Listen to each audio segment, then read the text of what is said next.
ladies and gentlemen. September 20th, 2021. We're going back to the polls. We're going back for a federal election. Jeff, I see you. We just had some technical difficulties. We're giving you just a quick political rodeo. Again, Brad and Jeff with those Canadian lads joining you today. Jeff, welcome. How you doing, buddy? I'm well. I am well. And yourself, Brad?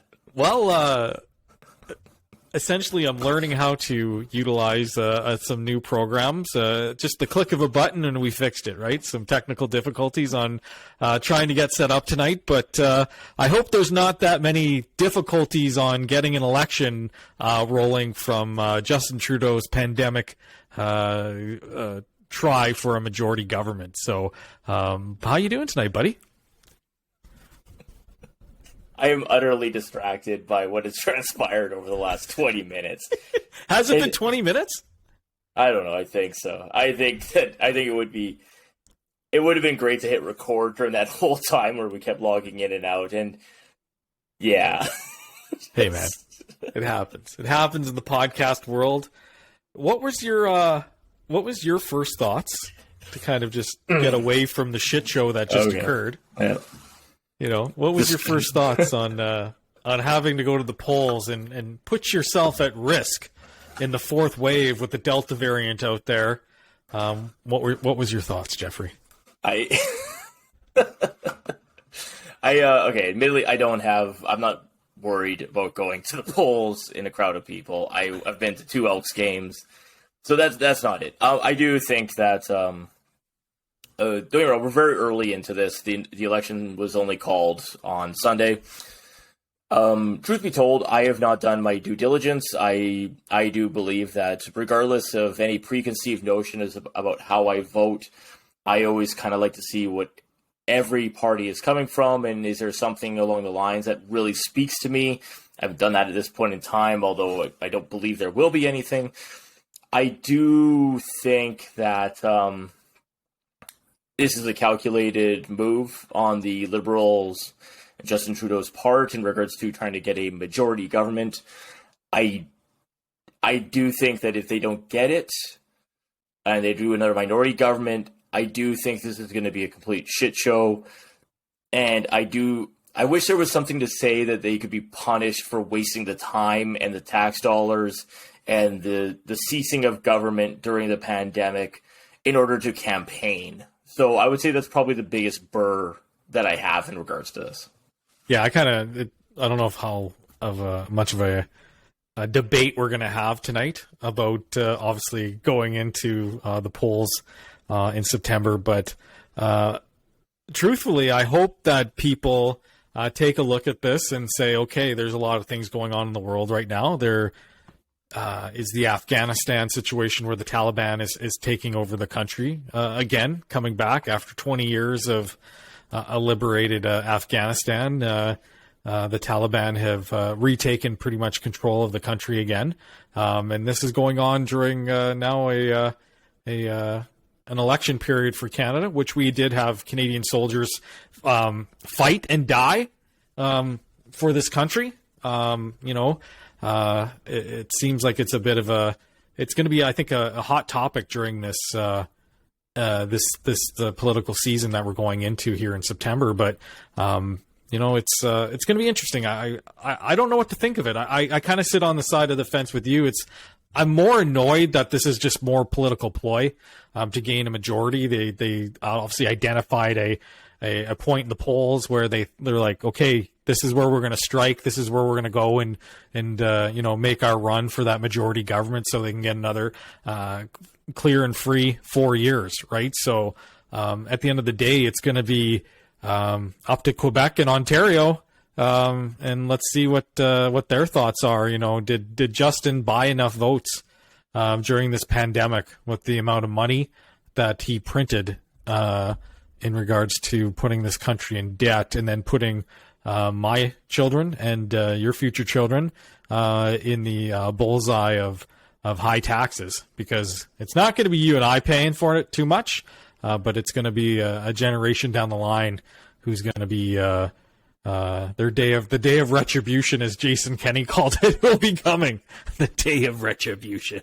Yeah, don't rest on a politician using hyperbole in regards to anything they talk about. But I'll go back to a point you say, and then I got a question for you. But I know, I said I do have some strong feelings on what's going on in Afghanistan. I think it's insanely unfortunate what is transpiring here. I know that obviously since the fallout has begun, there's a lot of articles and a lot of thoughts in regards to who's at fault for this, and I have mixed feelings about that. Maybe something that should be addressed in a different podcast, of course. But the point I'm getting to is I don't think any country should stop its democratic process because of the events going on in other countries. So I don't really have an issue with the Canadian government going to the polls during turmoil in Afghanistan. It's going to happen. Yeah. Even though we have put efforts, we've put lives, we've put everything important into helping that country out. And as I said, there's always going to be something going on in the world. So it's not too much of a bother for me in that regard. Now, I guess the question I will ask you, though, is we're coming out of COVID. There's inflation in Canada is a big concern currently going on. It's probably worldwide, quite frankly. What are some of the issues that are near and dear to your heart that you think you would like to hear a debate over when it comes to the leaders of these political parties? Well, ideally, I really want to get a better understanding of what Aaron O'Toole's 5% GST holiday is going to be. Is it going to apply to things like new houses, cars, things like that? Is it going to apply to big ticket items, or is it going to just apply to retail, things like that? Because in my opinion, though, that's something that might, and I'm saying might, I'm not on board with it yet. It just came out yesterday, but it's something that really intrigued me. Like, is that something that could stimulate and spike the economy, in December? I think that's an interesting, a line to take. Obviously, it more aligns with people with disposable income and people who are going to spend during that time. But people might say, okay, you know what? I might buy a new house. We're going to buy a new house anyway. Maybe we should buy it in December if it's going to apply to that. And then that person could save $30,000, $40,000, $50,000 depending on what the house value is, right? So there's things like that, or big ticket items that could apply there. I know a big topic for everybody, it seems to be the topic of the day right now, is the childcare, either a tax credit, or the funding going to the actual owner operator side of things, right? So that's another interesting topic, but those are kind of two things that have jumped out at me right now. And then also, obviously, my mind's made up on Trudeau. I'm not a fan. I think you can only give somebody who's had this much scandal behind his name so many turns. And at the end of the day, too, we're voting for our constituencies, right? Or the people who are, going to represent us in our communities, right? So, and that's how we get the leadership in Canada, right? So if you're listening in from Italy, which we have had people from Italy, or from what it shows on our analytics, Jeff, we do have analytics for those Canadian Lads podcasts, but there's been a few Europeans catching up on what those Canadian lads have to say. And, when our election happens, it's just we're not voting for a prime minister. We're voting for the constituents. And then as many seats get in the House, the more seats gets the leader, right? So it's really going to come down to Ontario and Quebec, especially in this one. We know Alberta's going to go mainly blue. And Saskatchewan as well. And let's see, Jeff's camera just went down. That's interesting. This is changing something. Okay. I thought you died there for a second. Just changing something. Yeah. All right. Yeah. But yeah, no, what's your thoughts? Like, what's a topic for you that's going to jump off the page and become kind of a political hot button for you during this election, as it's just only announced on Sunday, right? So yeah, I don't know. I honestly, I think the inflation thing, and I probably led into this a little bit by addressing it in the question to you. But I am concerned about the inflation rate that's currently taking place in Canada. You know, it is a byproduct of the solution to help the economy during the COVID pandemic. And I'm not going to sit here and pontificate and say that I would have had a better solution or that this solution was complete trash or anything like that. But I do think that inflation is going to affect the average Canadian a lot more than I think people really realize. And I do too. We've already seen this in the supermarkets, whether it be the actual price of something has increased or the size portions have decreased to leave the price the same. And I do question whether or not the average consumer picks up on those things. And I'm not saying that I picked up on it, I'm a genius. No. I saw it in articles and I read it on the news. So it's something that piqued my interest. And I do think that one of the other things that kind of transpires about this is it leads into questions of not necessarily that anyone's campaigning on for this election, but ideas in regards to living wages, where the minimum wage should be, and how that affects everything going forward. And as I said, like, I'm certainly not an economist. I've got a very rudimentary understanding of it. However, I just do think that the simple solution of throwing money at things doesn't always work out well. And as I said, one of the things that happens with this type of stuff, it doesn't affect me per se. Like, it affects my wallet in minimal things. But fortunately, I've had 20 years of a career. I've established a household. I'm not going to be affected as nearly as much as, say, somebody who is just starting a family, somebody who is just getting out of college and starting a career. They're going to be hit by this more than I do. And I've never been one of those people who say, like, oh, that's unfair to the kids. But I do actually feel this one is a little unfair. So it is something that I would like to hear. I'd like to hear every one of these leaders discuss effectively.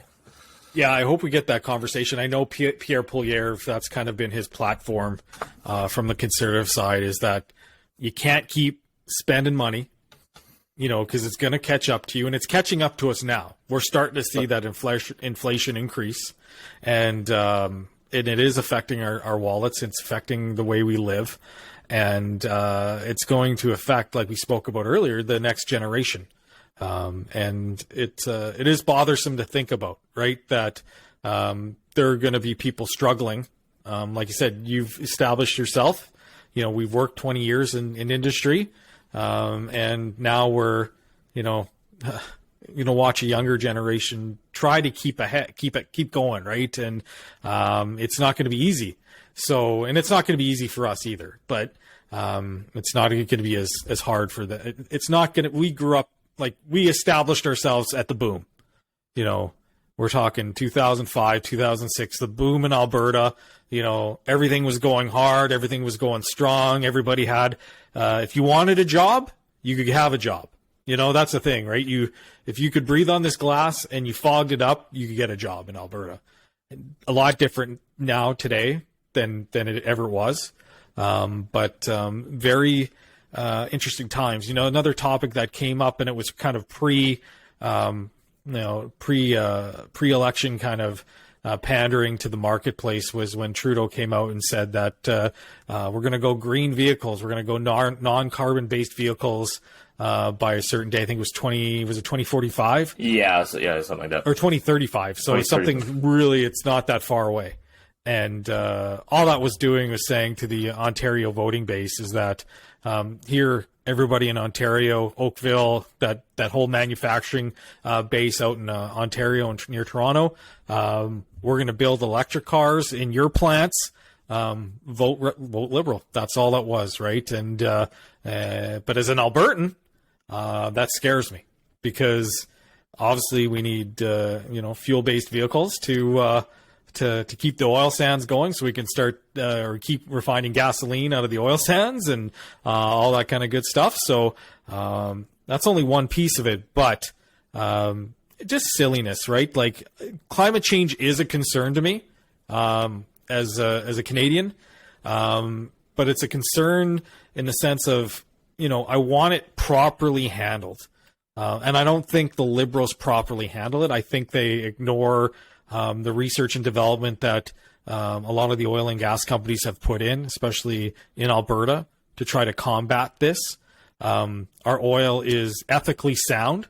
We have ethical based oil that we're pulling out of the ground. It's not coming from Saudi Arabia or Venezuela or some of these other questionable countries that have questionable backgrounds, things like that, right? And then again, are we ever going to, invest in our country and our energy across the country? And that's something that I'm passionate about. Are we ever going to get oil flowing to the Irving Oil Refinery in St. John, New Brunswick, right? Through Quebec. So those are things that are really interesting topics for me, that I'm passionate about. So I hope that Aaron O'Toole or someone else on the board, there's really only two players. Jagmeet Singh with the NDP, in my opinion, is a bit of a hypocrite. He's working for the people's-based party, but he sure likes to rock a Rolex watch, right? So I don't think he's the right look. He's not Jack Layton. I think Jack Layton could speak to a lot of people, but Jagmeet doesn't. So I don't mind if Jagmeet Singh has a Rolex. I like a fashionable timepiece myself, and I think that's fine if he wants to represent the people while rocking a Rollie. So I think one of the things that I don't get me wrong, we've talked about this plenty of times. We've done this rodeo plenty of times. We'll have to do another rodeo with Bo in the near future, but especially during this especially during the election, Bo will be on fire, I suppose. Excuse me. But I think much like anything in regards to any crackdowns, any announcements that we are not going to be used fossil fuel-based fuel when it comes to our vehicles or anything else for that matter, I think it's all lip service, to be honest. I think it's I'll call it a veiled threat to Alberta, but it's a kind of a veiled promise to other areas of the country as well. Let's face it, the Americans shut down the pipeline heading down into Texas. That was supposed to be built. Keystone. Yeah. And Biden had to call out for more resources from OPEC. Yeah, that's pretty. He's had a bad week, that guy. Yeah, Papa Joe. But I think the unfortunate reality of the situation is whether you are Joe Biden, doesn't matter, but you're Trudeau or you're anyone else for that matter who is stating we are going to make huge headway into these other things, and I'm decreeing it, therefore it will happen. I know you have to make big, audacious goals in order to achieve anything, or you're not working towards something. However, I just think the reality of the situation is that we are still going to be using those type of fuels to run our economy, run our households. It's probably unaffordable from a government perspective, and it's probably unaffordable from a personal perspective for a lot of people. And I think I brought it up last time when we discussed this. It's like, okay, so you're going to decree that we have to change all of our vehicles and no new vehicles will be sold unless they have an electronic battery in them, and that's how it will propel itself. You really think that, you're cutting down on emissions. You think many people can afford a brand new vehicle that has one of those, it's a fancy hybrid or a fancy electronic vehicle? It's not going to happen. And you can't desecrate your society that way either. So, or your population, I shouldn't say society, it's your population that needs to go to work. So that's why I feel it's kind of veiled threat. And we are in a country that is very wintry, 6 to 8 months out of the year. So, got to make sure those bad boys run. So, but yeah, no, at the end of the day, this election, obviously it didn't pop out of nowhere. They've been working on it for a while and teasing us for a long time. So, at the end of the day, it's let's see where this bad boy goes. I want to see where everyone votes. I'm concerned about Saskatchewan Bo and his well-being. It's going to be a tough couple weeks into September. But at the end of the day, when September 20th hits around, I'm hoping he's not watching the CBC, because in my opinion, I think we're going to be heading into another minority liberal government, unless some of these scandals and some of these groups are just waiting, like Jody Wilson-Raybould there out of British Columbia. Is she going to come out and try to take old Trude's out at the knees? Does Aaron O'Toole have what it takes to present himself as the leader of this great country. You know, I don't know if he does. I don't know if the Conservatives have come to the table with a strong personality to come up against the puppet Trudeau in regards to this, right? It's that's what bothers me with him. Like he's I am anti-Trudeau. I'm not anti-liberal, but I'm anti-Trudeau. You know, at the end of the day, it's not about. I find him to be a bit of a puppet, and it bugs me because he didn't grow up with the background of somebody who's doing the right thing here. You know, I don't know. He just isn't.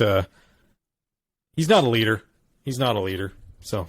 Oh, we'll have plenty of time to digest and discuss what's going to be happening here in this election. So we're like 4 days into it, so we got plenty of time. Before we cut loose on this a quick hit episode, you and I both apparently went to the Elks game on the weekend. I'm gonna, before I go and say that the Elks looked horrific, which they did. They stunk. My co-host here did not even tell me he would be going to the game. Jeffrey, it was a last minute thing. Went with the neighbor, Randy. Won't use his last name. Doesn't know. I don't know if he wants that on the podcast. But it was a last minute thing, and I apologize. I knew you were there with family, so I didn't want to bug you. I would have ran down and got a beer with you. We were row 2, man. We were sitting right on row 2. We were watching some fantastic people watching at the football game. There was a gentleman named he had a Willis jersey, first row. I thought he was going to fall into the field of play. Maybe have a few too many Caesars at the football game. I had way too many Caesars at the football game as well, but only for the first half of the game, and it was good. But I apologize. Next time I'm there, I'll let you know. I'll let you know ahead of time. Actually, you would have seen a rare sight at an Elks game had you texted me. You weren't drunk. I was drinking water. Why? Because I had to drive. Oh, the old DD. I drove, so I did get to go with a friend. Him and I grabbed a quick bite to eat before, and then upon arrival at Commonwealth via the train system, I did behave myself, which is a rare sight for Jeff from those Canadian lads. I will say that. I didn't see this, but another friend at the game did inform me of this. He was sitting out in Section O, which I think is so lovely, called the O Zone. And which was named after the bar that once existed in this great city of ours. However, he was there with his family, enjoying his relatively inexpensive tickets, and a lovely lady decided to flash the crowd a couple times. Now, I will say that that's an Elks game.